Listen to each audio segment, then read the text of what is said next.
नमस्कार दोस्तों, आज के हमार गीत बा बेटी विवाह गीत। चलो सुनल जाइए।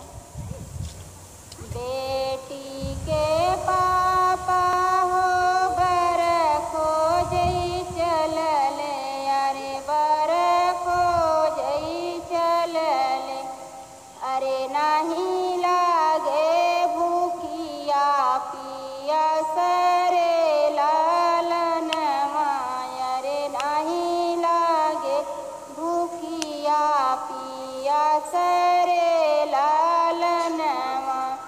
बेटी के पापा हो बर खोजई चलले, अरे बर खोजई चलले, अरे नहीं लागे भूखिया पिया सरे लालन माया, रे नहीं लागे भूखिया पिया सरे लालन माँ।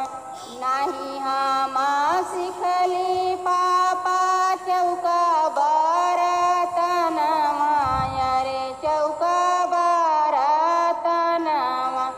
अरे नहीं सिखली रामा रसोई रे लालन माँ, अरे नहीं सिखली रामा रसोई रे लालन माँ।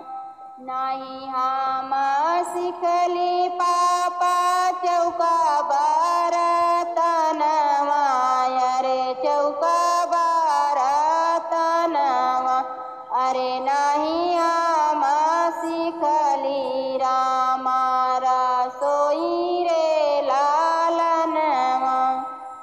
नहीं हम सिखली पापा प्रेम की बोलिया, अरे प्रेम की बोलिया, अरे काई से का होई मोर गुजार रे लालन माँ, अरे काई से का होई मोर गुजार रे लालन माँ।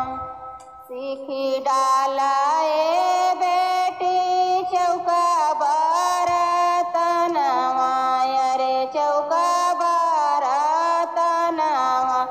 अरे सीखी डाला रामा रसोई रे लालन माँ, अरे सीखी डाला रामा रसोई रे लालन माँ। सीखी डाला